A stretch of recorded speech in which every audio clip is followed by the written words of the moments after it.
Mga kaibigan, may good news para sa lahat. Kung gusto nyo nga makabasa ng mga balita tungkol sa Mindanao, wala nang iba kundi ang Mindanao Examiner newspaper. Mindanao ang sirkulasyon, Mindanao ang balita. Ang Mindanao Examiner sa Basilan, Sulu at Zamboanga. Gumawa na rin ito ng mga independent films at ABP, audiovisual presentation at may photography at video services pa. Bisitahin po natin ang kanilang website sa MindanaoExaminer.com o tumawag sa 9925480. Marami pong salamat. Kaya natin to.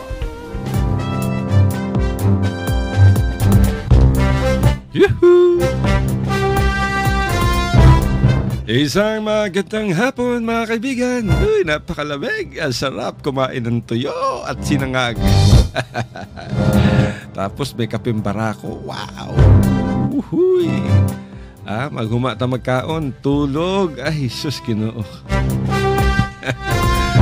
Welcome mga kaibigan sa inyong programa, ang Radyo Mindanao, the best. Ito po ang inyong balingkod, Alasinto, nagsasabing isang malamig na hapon sa ating lahat. Ay, hello, howdy. Mayong hapon kaninyon tanan mga kaigsunan. Inaot nga nalangyapon ta sa mayong panglawan, sa mayong pangisip, sa mayong tanan-tanan na. Kumusta mo karong abuna, makabibihag ka po ng mga kaigsunan. Medyo dulom-dulom ang adong kalibutan. Pero sadya lipay ang atong mga mag-uma kay nabasa-basa pod ang yuta kay aron nga ang pananom dalira mo tubo asa mo karon inaawat nga nalangyapon ta sa maayong panlawas so kinilang gihapon ang inyong kahigala ang inyong igsoon ang inyong parente si Abdel Disa moingon nga welcome sa atong paltulumanon ang Radyo Mindanao. Alright, daghang salamat sa imo bay. Sa Basilan, Sulu Tawi-Tawi sa Sabah, Malaysia. Assalamualaikum mga tayo manghudnak ko. Sa Zamboanga Peninsula, Ayong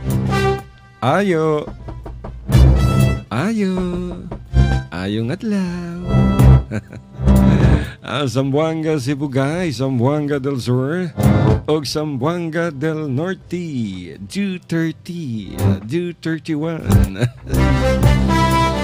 At siyempre sa Central Mindanao, sa Takurong, Sultan Kudarat, Maguindanao, Cotabato City. Ay, good afternoon pala dyan kina Governor Toto Tan sa Sulu. Naka-tune in sila sa atin ngayon. Abot na abot tayo dyan, napakalakas. Hanggang siyasi, abot. Sabang nga abot, siyasi pa. Kina Al Francis Salinas, maraming salamat sir. Ay yung chief photographer di Governor Toto Tan na nagpapadala sa atin ng balita mula sa Sulu Province. At syempre sa lahat ng mga provincial government employees, municipal civil servants at mga mayors. At sa lahat-lahat, pati sa ating mga magigiting na kawal, isang magandang hapon sa inyo. Ingat! Oy mga kaibigan, meron daw landslide. Binigay sa atin nagbigay ng impormasyon sa atin si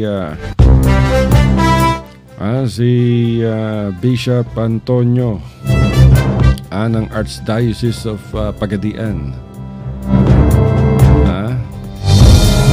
Barkada natin to si Bishop Antonio Ablon mga kaibigan.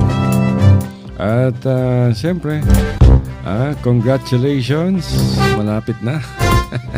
Sana ma-confirm na si Manay Gina. Kahapon sinabi natin na sa May 3 yung kanyang continuation ng hearing ng confirmation bilang secretary ng CA, Commission Appointments.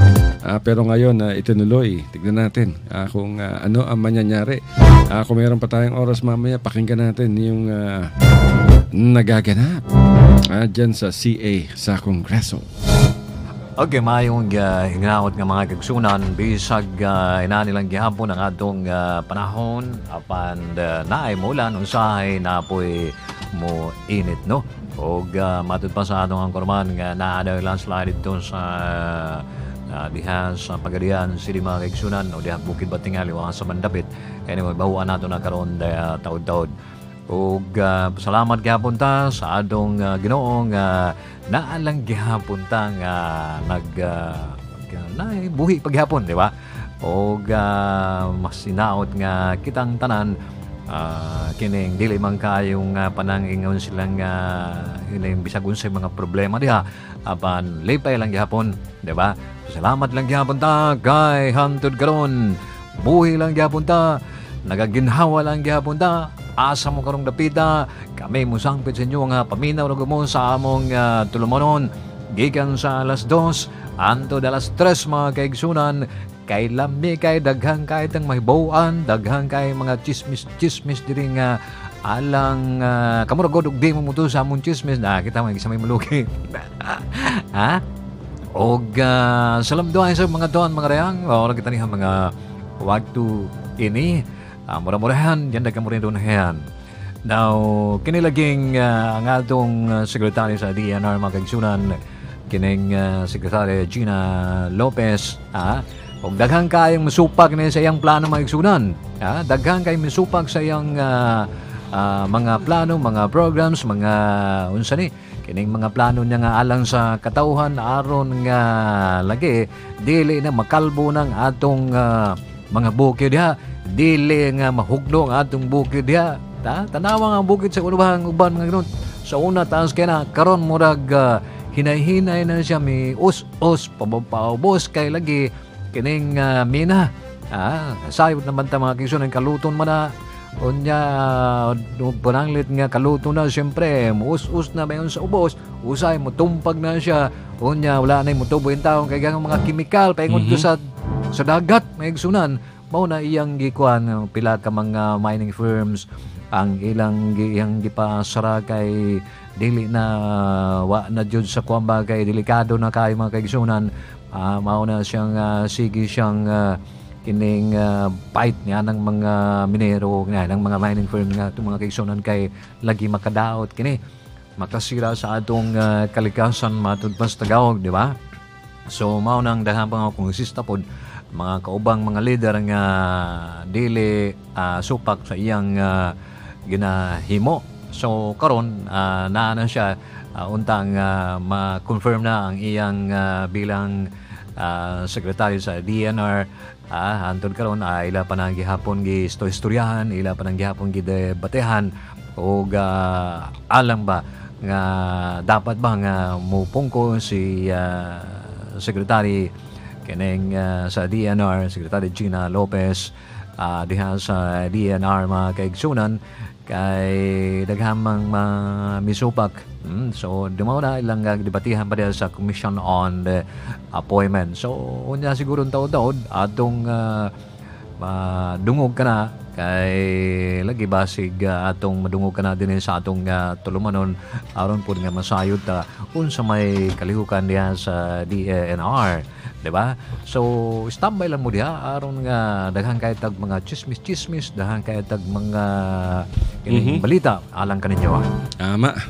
Anyway mga kaibigan, yung kanina binalita natin merong landslide dyan sa Tabiki, dyan yata to sa Kulambugan at marami na ang na-stranded. Kasama yung ating kaibigan na si Bishop Antonio Ablon. Tignan natin kung makokontak natin si Bishop Ablon upang makapagbigay ng ilang mga impormasyon, detalye mga kaibigan dahil baka marami tayong mga kababayan ng nag-aalala dahil ang kanilang mga mahal sa buhay hindi pa nakakarating. Yung pala may landslide dahil masama ang panahon. Andiyan naman si Bishop. Hello Bishop. Hello. Magandang hapon, Al. Ay Bishop, maraming salamat sa information at welcome again dito sa Radyo Mindanao. Pwede bang pakisabi Bishop ano nang nangyayari diyan sa lugar sa Kulambugan? Andito tayo ngayon sa may malapit sa Mocas Port ng Kulambugan, Lanao del Norte. Stranded tayo dahil merong landslide sa may Tabigi. Papasok nga ng Tubod, Lanao del Norte. Andito ngayon mga sasakyan sa daan. Marami na. Maghihintay kung makalusot na sa may area ng nag-landslide. Nakabalita rin natin sa may junction ng Tubod, Lanao del Norte, may pinadala sa atin na picture na nagbaha na rin daw. Talaga? Doon, kasi kanina pa itong ulan sa dito banda sa may probinsya ng Lanao del Norte, particular sa Tubod, Ulambugan at sa Maigo. Oo, so ang estimate natin na Bishop Antonio, gaano kadami yung mga stranded na mga sasakyan diyan? Meron na bang mga ilang dosena? So unpassable na yung lugar. Mahaba na talaga ang pila ng mga sasakyan. In fact, ang mga bus andito ngayon sa kanilang terminal at hindi pa Bishop, paano kaya makakadaan ngayon yung mga traktora dyan para matanggal yung mga lupang boulders na nakabalandra dyan kung may mga bus sa left and right lanes? Oo. Nagtanong-tanong din tayo. Umuulan kasi, hindi ko malapitan yung Nako. Kaninang alas 10 pa pala ng umaga itong landslide at meron nang nagtatrabaho. Okay. That's good. From the DPWH. provincial at wala ba tayong mga report na merong mga nasaktan or what? Wala naman. Sakuna? Wala rin naman. Okay. So Bishop, ano ang pinagkakaabalahan mo ngayon? Bakit ka rin dyan sa Lanao? Anong meron? Ngayon dito, Anong meron? Bakit nandiyan ka? Galing ka ba sa fact-finding mission or nag-iikot lang? Galing pa tayong isang meeting sa Cagayan de Oro at pamputa tayong Pagadian. Kaso lang, andito tayo nga, stranded. Stranded din tayo sa may Igpit Upol kasi yung kanilang ginawang tulay, yung riprap nila bumigay at kaya pangalawang stranded na natin sa biyaheng ito. Maraming flash floods ang na-report sa iba't ibang bahagi ng Mindanao dahil mula pa kagabi yung ulan Malakas talaga. Bumigay nga yung gutter namin sa bahay. Malakas at tuloy-tuloy kasi kaya bumibigay na yung lupa yata. Kaya dapat ipagdasal natin dyan na sana tumigil na at mawala na itong matinding pag-uulan. Pero Bishop, mapunta tayo sa Balabag. Mukhang marami mga PR nang lumalabas ang TVIRD at nire-raise nila yung issue ng yung show cause order ni Secretary Gina Lopez ng DENR na kini-question yung MPSA na ibinigay dito sa TVI Resource Development Incorporated Philippines. Ang lumalabas ngayon sa mga propaganda ng TVI RD ay may mga nagsusulat sa media na kung mawawala daw ang operations ng TVI, maaaring bumalik na naman yung mga small scale farmers. Tapos marami mga subanin na ngayon ang talagang pabor daw sa mining operations ng TVI, pati si Governor Sariles. Ano bang latest natin dyan sa Balabag? At pagkakaalam ko, kahit noon pa, ayaw ng mga subanan sa TVI. Yung TVI naman na operation, large scale kasi yon. Kaya sabihin man nilang pag nawala ay bumalik yung mga small scale. Sa atin lang naman kung maganda naman ang regulasyon doon sa small scale, makokontrol pa rin na hindi tuluyang masisira yung ating Mount Balabag at makaka-apekto sa mga nearby farming at mga municipalities. Pero ang sa TVIRD kasi, katulad din ng mga iba doon sa may Caraga, large scale kasi kaya sa pag-operate pa lang mismo, yung kanyang estilo pa lang sa operasyon, nakakasira na ng kalikasan yon. Kasi hamak mo naman, parang ang gagawin dyan, turning the bundok upside down. Kasi correct. Kaya pag ganun yung mangyari, talagang makakasira yun ng kalikasan. Yung mga small scale miners TVI din na nagpaalis diyan doon dahil gusto nilang masolo yung mining diyan sa Siocon, yung mining diyan sa Bayog. Yun din kasi yung isang problema. At saka yung nalaman pa natin ngayon, sabi ng mga information na kuha natin, yung mga natitirang kasi ang sabi, hindi pa muna nag-operate daw, balik yung yung TVI. Sa Bayog. Sa Bayog. Kaya yung mga gwardiya yata nila, kung sino mang nagbigay ng mga pahintulot, sila din daw ngayon yung nag-operate ng parang small scale mining. Talaga.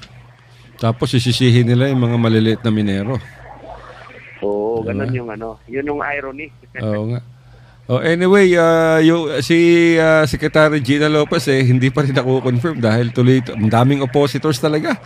Kwarta ang lumalabas ngayon dito dahil pati yung Chamber of Mines of the Philippines talagang nagkukumahog na pigilan itong confirmation ni Secretary Gina Lopez. Pero si Tatay Digong Duterte naman, Bishop, talagang nasa likod ni Manay Gina. Nakausap niyo na ba si Manay Gina sa katayuan ng...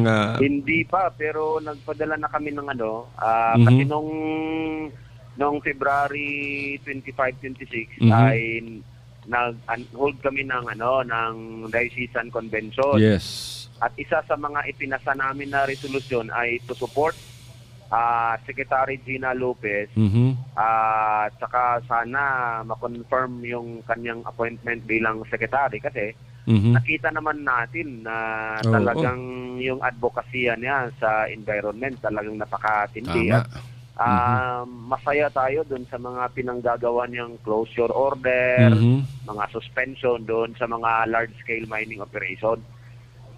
Alright, okay. So sana makakuha tayo ng magandang tugon dito sa Commission on Appointments dahil dalawang araw na to actually na-move to sa May 3.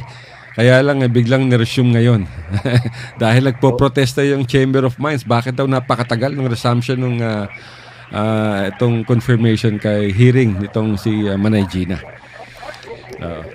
Oo nga, sana sana hindi manaig yung mga personal interest at saka interest ng negosyo over and above interest ng mga tao at sa environment.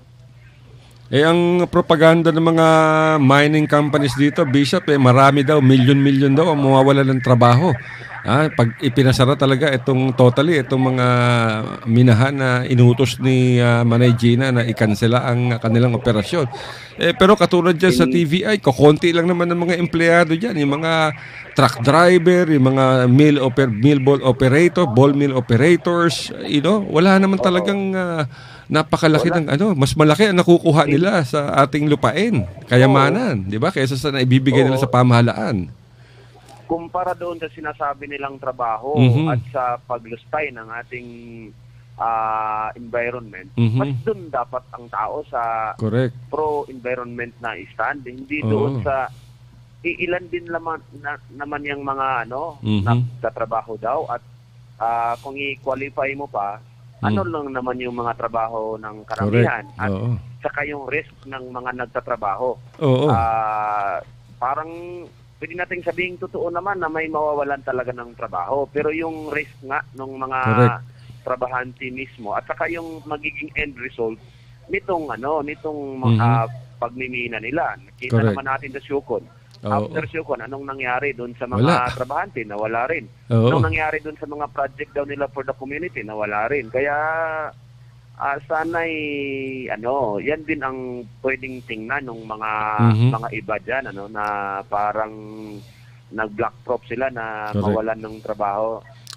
Marami pa ang pwedeng magawang trabaho kumpara sa yung pag large scale mining na ilang porsyento lang naman yung nung tax nga na nakuha ng gobyerno. Di ko nga maintindihan kung bakit pinagsusulong pa rin ng gobyerno itong mina na kung tutuusin, ilang porsyento lang, maliit lang masyado yung nakukuha nila.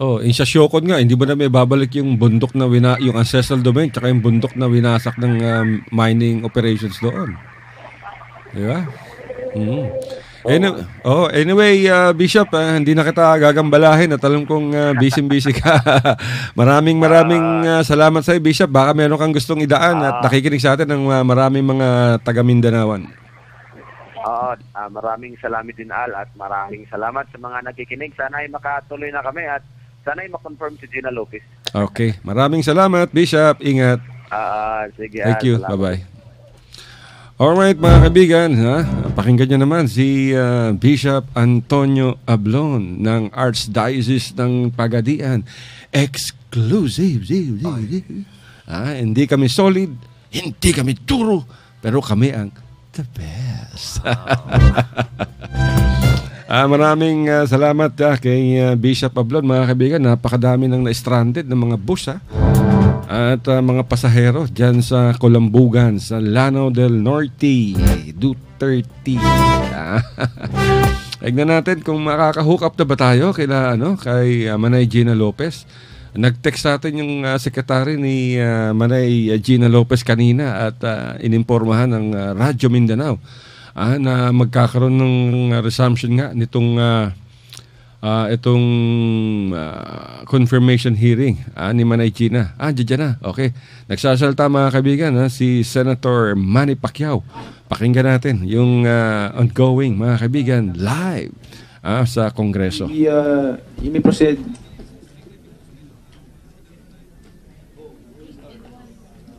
Ladies first. Kagalang-galang na pinuno ng komisyon, mga kagalang-galang ng miyembro at mga kababayang Pilipino, magandang hapon sa ating lahat. Kami po ang University of the Philippines Mining Engineering Society o UP Miners. Mga iskolar ng bayan, mga minero para sa bayan. Sa aming universidad, palagi naming hinahangad ang pinakamataas na pamantayan sa iba't ibang larangan. Tulad na lamang ng aming paghangad ng nasabing pamantayan na aming pagbabasehan upang maipairal ang responsableng pagmimina. Noong nakaraang taon ay inanunsyo ni Secretary-Designate Lopez na ang ISO 14001 ay ang pinakamataas na tatak ng responsableng pagmimina. Ayon sa kanya, ang ISO 14001 ay ang highest standard. I quote, ISO 14001 is just another way of responsible mining. If you're really responsible, like really responsible, then you have to have the highest standards. And the standards we want for our beloved country is ISO 14001. Ang ISO 14001 ay isang patunay na ang kumpanya ay may kamalayan sa mga obligasyon nila sa kalikasan. At sila ay patuloy na gumagawa ng paraan upang mabawasan ang kanilang environmental impact. Hindi biro ang pagkuha ng certification na ito. Umaabot ng ilang buwan hanggang sa ilang taon ang pagkuha ng certificate na ito. Kaya naman ang tanong namin, bakit po hindi na ginamit ang ISO 14001 bilang pamantayan? Hindi na po ba sapat ang pamantayan na ito? Ang isinagawa bang audit ng DNR ay may mas mataas na standard kaysa ISO 14001? Ang pagbabaliwala po ng ating Secretary-Designate Lopez sa kanyang nakaraang pahayag at pagsasagawa ng audit ay may rin namin tinututulan. Tutol kami sa pagtatalaga kay Ginang Lopez bilang kalihim ng kagawaran ng kapaligiran at likas na yaman. Yun lamang po. Salamat. Okay, thank you. Next. Magandang araw po sa inyong lahat. Ako po ay isang estudyante ng geology. At naniniwala po kami, pati na rin po lahat ng estudyante ng AGHAM, pati na rin po ng mga siyentista ng bayan, na dapat ginagamit natin ang alam natin sa AGHAM para sa ikabubuti ng bayan at ng kapwa Pilipino. So gusto rin po namin ilinaw na batid po naming mga irresponsible mining talaga. Sila po yung nagbibigay ng masamang imahe sa industriya. At sila po yung mga hindi po nagre-rehabilitate. Pero tulad nga rin po na sinabi ni Honorable Manny Pacquiao, meron naman po talagang mga responsible mining na nagtatalaga ng pera for rehabilitation. So, nung February 2 po, nagsagawa po ng press conference si Ms. Gina Lopez. Tapos naglabas po siya ng audit report na nagkukulang ng scientific basis noon. Ang pinalabas niya po doon ay mga larawan lang po na nakuha niya sa mga helicopter na mga pangit na imahe. Hindi naman po dahil pangit ay masama na. gusto po namin bigyan diinan ng General Mines and Geosciences Bureau, MGB, na isa pong sangay mismo ng DNR para mag-analisa, kumuha ng mga field data, mag-chemical analysis para tignan kung tama yung data. Pero sa isa nga pong article na to, sinabi po ni Ms. Lopez, sabi niya raw nung press conference na naging mabagal yung pagproseso, tapos siya na raw po nag-decide kahit wala pang data. Then sa isa rin pong article, sinabi po ng isang USEC ni Secretary Lopez na there wasn't, to quote, there wasn't an opportunity to actually do independent tests by the agencies. Now it will be done. Back then, they only went through the checklist and the health department representative on the mining audit team did not perform tests on drinking water. We hope that that will be done. Nilabas po itong article na to noong March 3 sa Business World Online. So, ang gusto lang po namin talaga is siguraduhin na talaga po may scientific basis po yung mga audit na nilalabas, tsaka ipakita po kung sino po nagsagawa ng audit at kung may kapasidad po ba yung mga gumawa ng audit na to. Tapos po, gusto lang rin po namin ilinaw na hindi rin naman po namin gustong mag-suffer yung mga fisherman natin tsaka magsasaka. So, ba't hindi natin gamitin yung aghan para tulungan sila? Hindi naman po dahil pro-responsible mining na tayo ay anti-magsasaka tsaka anti-fisherman na tayo. Tapos bilang panghuli po, gusto ko lang po linawin kay Mr. Chair na hindi po kami galit kay Gina Lopez o sa mga environmentalist. Ang sa amin lang po ay gamitin natin ang agham. Tapos ang kalaban po natin dito is yung kakulangan ng edukasyon. Yung mga nag-uudyok po na sinisisi pong pagmimina sa mga earthquake, sinisisi pong pagmimina sa pagbaha. Tapos kami po lang nag-aaral po ng agham na yan. Kami naman po, gusto po namin sila i-correct. So, ang kalaban po natin is yung miseducation, tsaka po yung mga irresponsible miners na nagbibigay po ng pangit na pangalan sa industriya. Yan lamang po. Salamat po, sir. Thank you. Next. Magandang hapon po sa inyong lahat. Bago ko po simula ng aking nakahandang statement, gusto ko lang pong tapusin ang isyo ng watershed. Sa aming pinag-aralan, ang buong Pilipinas ay nasa watershed. Nasa libro, na ang watershed areas ay actually parang mga region na kung saan Region 1, Region 2, Region 3. And walang area sa Pilipinas na wala sa watershed. Sa katunayan, itong building na to ay nakatayo sa watershed sa Metro Manila. Gusto ko pong linawin yan dahil mukhang kanina pa po pinagdedebatihan kung mayroon nga bang mining sa watershed. At kung susundin natin ang sinasabi ng ating Secretary-Designate, na ayaw niya ng may nasisira or ng anything destructive sa watershed, mabuti pat i-evacuate na natin ang Metro Manila. Ito mga kaibigan, yung mga tinatawag ng mga oppositors. I'm sure itong kanilang katayuan ay nai-impluwensyahan ng mga miners. Ang pinagtataka natin dito, bakit puro oppositors at pinagsasalita sa Commission on Appointments, samantalang ang daming mga iba't ibang grupo, civil organizations, mga natibo ang sumusuporta dito kay Manay Gina Lopez. Ngunit hindi nila inaalaw na magsalita, kundi puro mga taong ayaw na ma-confirm itong si Secretary Lopez dahil sa kanyang katayuan laban dito sa destructive mining. Pakinggan natin mga kaibigan ang mga oppositors mula sa University of the Philippines. Ang malakas na lindol dahil sa mining. Hindi po, walang scientific report na nagsasabi na ang mining ay nagkakos ng lindol. Kaya ang mining, mga kaibigan, nagkokos ng lindol. Totoo yan. Tanong mamaya. Hindi dahil sa paggalaw ng plato sa ilalim ng lupa, kundi sa bawat dinamita na pinapasabog ng mga minero sa kabundukan ay nagtitrigger to ng lindol dahil yung shockwave ay gumagapang sa ilalim ng lupa. So depende to mga kaibigan, kung yung mga nakikinig ay hindi nila alam kung paano nag-ooperate ang mga mining firms, talagang iisipin nila walang kinalaman ng mina sa paglindol. Pero may kinalaman yan mga kaibigan, yan ay talagang proven na. Pag every time na magpasabog ka ng napakadaming dinamita upang makuha mo ang mga mina sa ilalim ng lupa, ay nagkakaroon ng lindol sa kapaligiran. Laging tinatakasan ng rehab, yung rehab na mga minahan. Para po sa komisyon, Hahayaan po ba nating magmaneho ng sasakyan ang isang taong hindi na nga marunong magpatakbo nito ay nagsasarili pa sa traffic rules?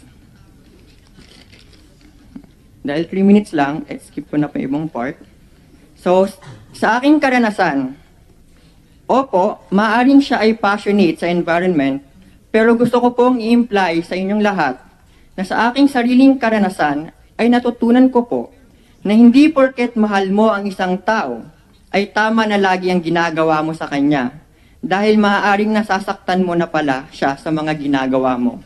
Katulad ng ginagawa niya po sa kalikasan. Mr. Chair, kung mahigpit po tayo sa mga batas ng responsible mining, sana po ay magkaroon rin tayo ng mataas na standards sa isang responsible secretary. Bilang mga scholar ng bayan, kami po ay umaapila. I-adya niyo po kami kay Gina Lopez. Maraming salamat po. Thank you. The Secretary, you may...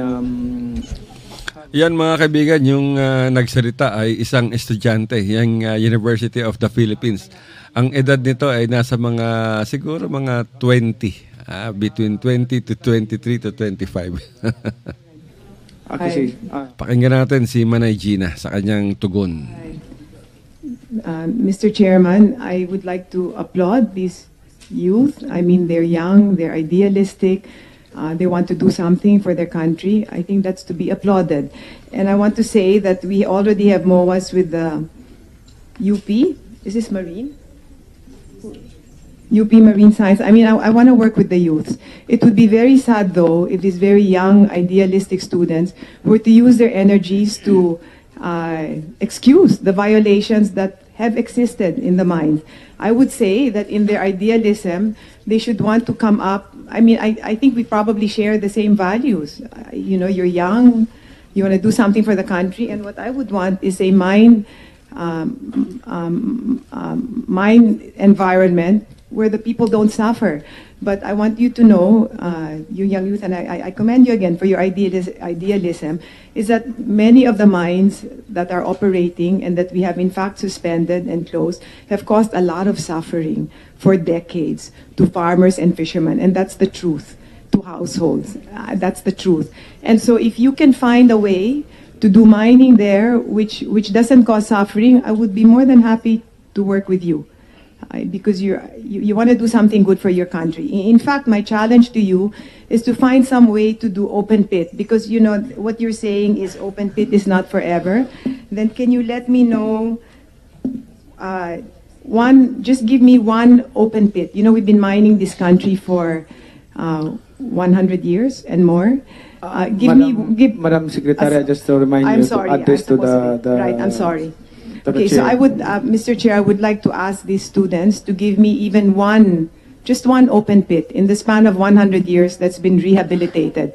Sir, I can let you know of open pits like in Samar, where the government has had to spend 300 million pesos because the community would suffer. I mentioned Puerto Princesa.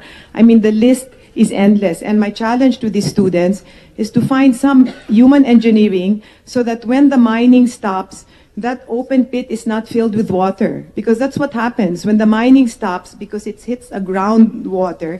That pit is filled with water, and the government will have to take care of it. So I challenge them, and I would be more than willing to work with them. And in fact, sir, I would ask them to look into. I have been told that there's a way of mining which uses magnets, which gets the minerals. And then you don't kill the ecology. And there's another mining called phytoremediation, where you grow plants. That you can do in watersheds. You grow plants where there's minerals there, and then you burn the plants, and that's why you get the minerals. So I would be more than willing to work with the students on new and innovative methods wherein the community doesn't suffer. The next thing on the... Shall I answer all the points, sir? Or... Okay, then they question this thing on watersheds. I would just have to reiterate again. That's why I asked to give the presentation this morning, because there seems to be an adverse effect when I say watershed. So that's why I decided to qualify it. There's 4 functioning of watersheds: food, regulation in terms of climate, providing nutrition to the land and biodiversity. So where it impairs these critical functions which is needed for human life, we are not in favor of anything that will adversely affect it. Critically, so I hope that's clear that it's in the functioning of the watersheds. Lastly, I want to say that mining doesn't cause earthquakes, nor did I ever say that mining causes earthquakes. Okay, the other thing I wanted to say, sir, because you students, you always, sir, they always talk about ISO 41. My standard is not ISO 41. In fact, I don't remember ever saying ISO 41. My standard is this: social justice. Social, no negative social. They're talking about ISO 14,001. 14,001. This is ISO. My standard in mines is because the problem, sir, with ISO, it's only technical. It doesn't include social and economic impact. I feel that the standard for mines should be not only a technical, but social and economic impact. And I would challenge these students to come up with standards and bring on mine sites which have negative social and economic impact. That is my standard. Thank you. The oppositors, do you want to respond on that? Mr. Chairman, may I play a recording so I could help Madam Secretary Designate to remember what she said about ISO 14001? It's just a 16 second. Go ahead. ISO 14001 is just another way of saying responsible mining. If you're really responsible, then you have to have the highest standards. And the standards we want for our beloved country is ISO 14001. Okay, can I add to that, sir? No. Just let them finish first, the oppositors. Alright, thank you. Ulit ko lang po, since the record wasn't really clear. ISO 14001 is just another way of responsible mining. If you're really responsible, then you have to have the highest standards, and the standards we want for our beloved country is ISO 40001. We also have a video clip of this, and we could present it. So, sir, can I also say you might, the esteemed students might also want to play a videotape or a tape recording where I said that ISO, the technical is not enough. Social and economic plays equally, if not more importance than just a technical. There is a question. Mr. Chairman, can you please educate us what is this ISO 14? Kasi po galing po ako sa College of Law, hindi ko po alam yan. Ano ISO 14001? What is that?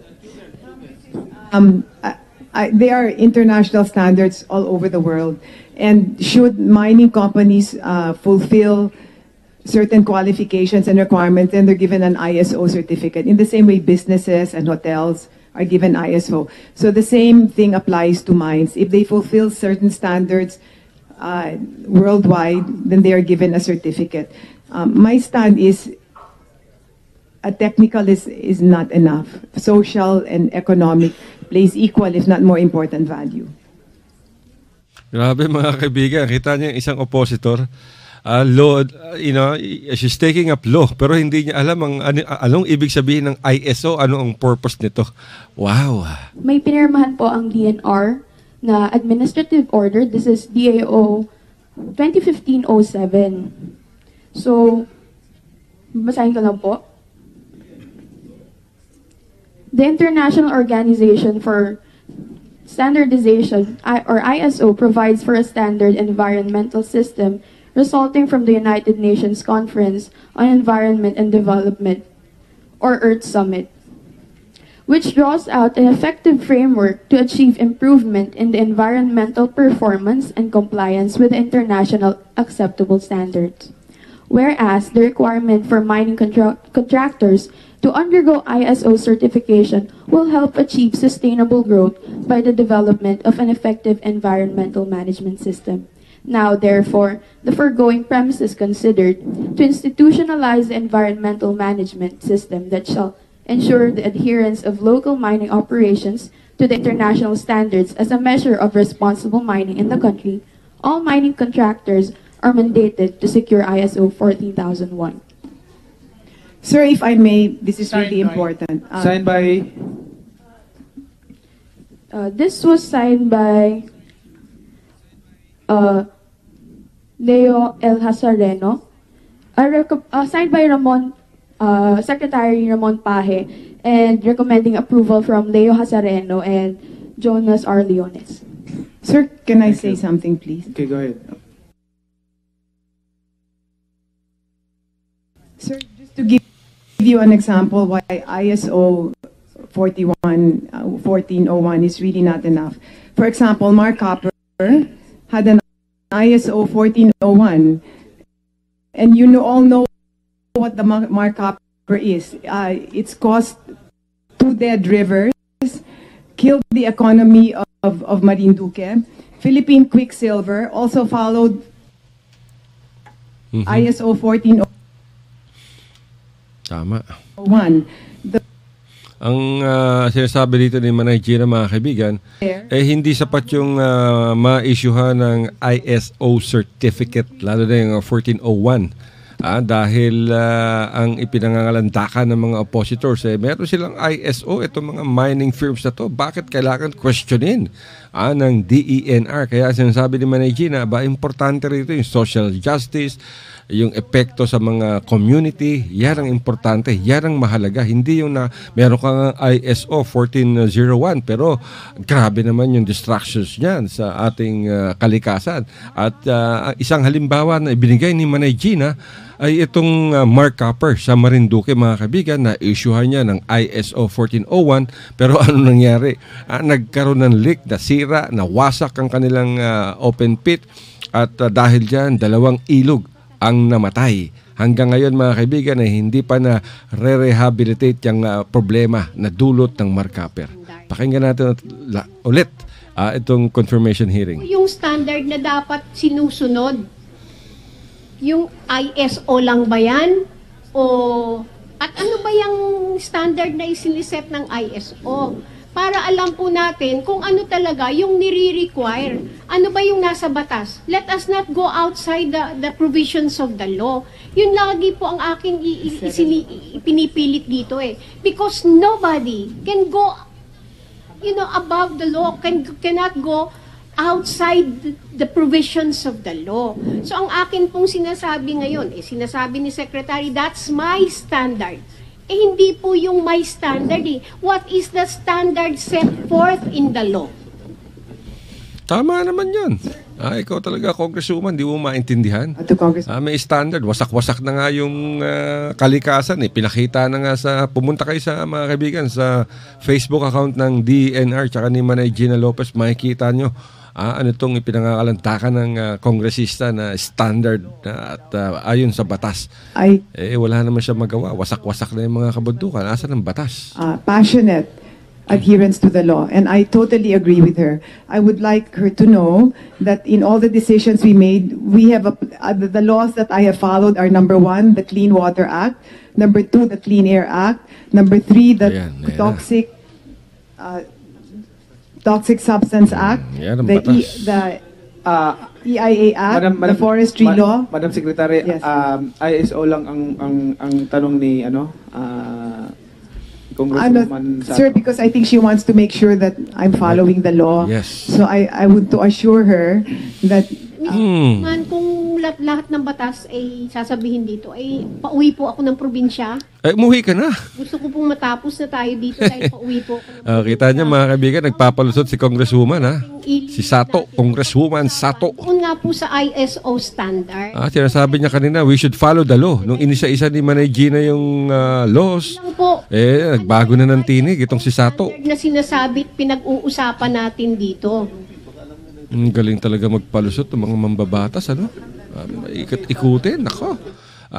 This Congresswoman Sato was talking about the law. And then Secretary Gina Lopez is already talking about the laws that she's implementing, right?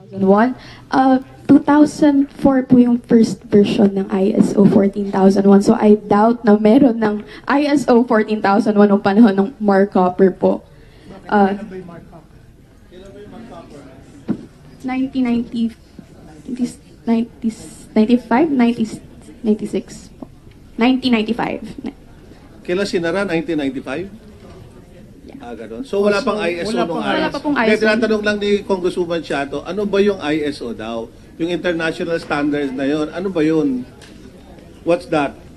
Wait lang po. Paki-ano nyo lang sa amin, paki-explain nyo kung ano yung ISO. Kasi kayo nag-aral dyan eh. Nasa sa website naman yan. My goodness. Hindi nila alam kung ano yung ISO. Alam niyo mga kaibigan, ISO, ang ibig sabihin niyan, International Organization for Standardization. Ito yung isang independent, non-governmental international organization na may mga membership ng mga 164 national standards bodies. Yeah, go ahead. Ayan ang hirap eh. Kayo mga mambabatas, hindi nyo alam ano ibig sabihin ng ISO. The company is doing its best to control its environmental impacts, and they are aware of their obligation on the environment. So, since aware sila sa effect nila sa environment, kung paano sila nakaka-apekto sa environment, may dapat na continuous na process silang ginagawa to lessen their environmental impacts. Yun po yung sinasabi ng sa ISO 14001. So ano yung criteria nun? Ano yung mga criteria? Standard na criteria para titingnan natin kung nagdagdag ba si alam niyo mga kaibigan, criteria na dapat. Meron tayong mga researchers dito sa Radyo Mindanao. Katulad ng sinasabi ng mga oppositors, yung babae na taga-UP. Ang sinasabi ni Manay Gina na yung Mark Copper na nag-iwan ng matinding destruction sa Marinduque ay na-issuehan ng ISO 14001. Ito yung tinatawag na Environmental Management System Certification. Ang sinasabi ng oppositors, nung 1996 nangyari yung Mark Copper disaster, wala pa raw itong ISO 14001. Ayon sa ating researchers, mga kaibigan, yung ISO 14001 ay isang internationally recognized environmental management standard which was first published in 1996.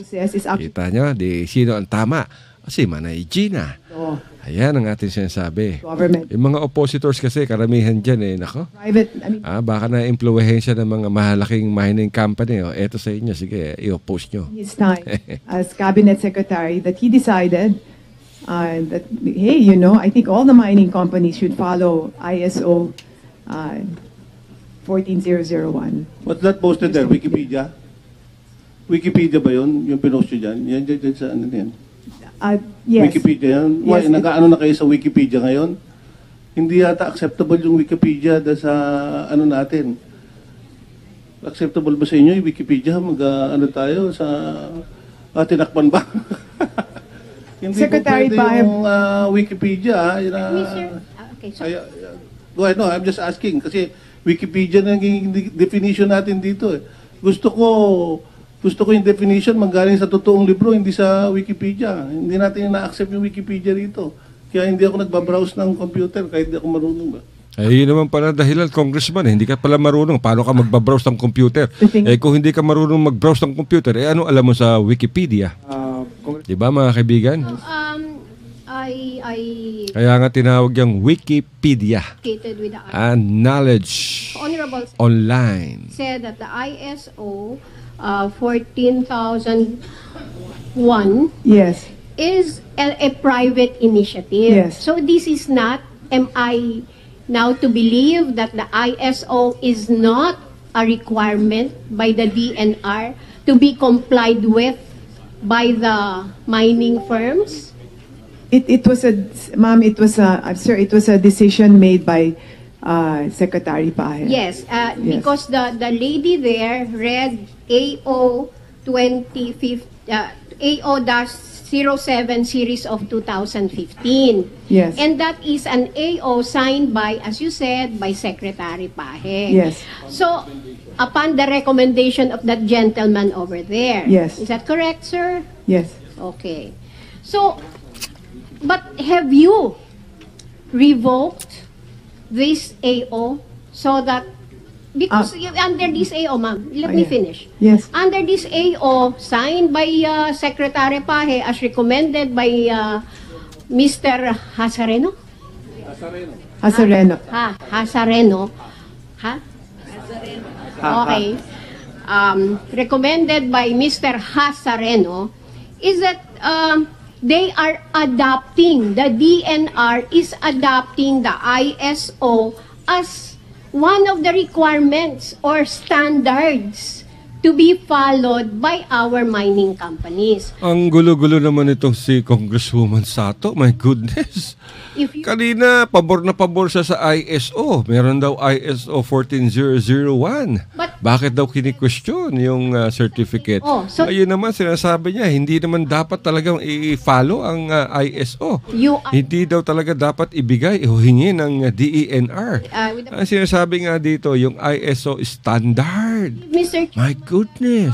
Ito talaga si Occidental Mindoro Congresswoman Josephine Sato. Naku po. Recognize that AO passed by or signed by Secretary Pahe, and that the mining companies are not obligated to follow the standards set forth in this international standard requirement.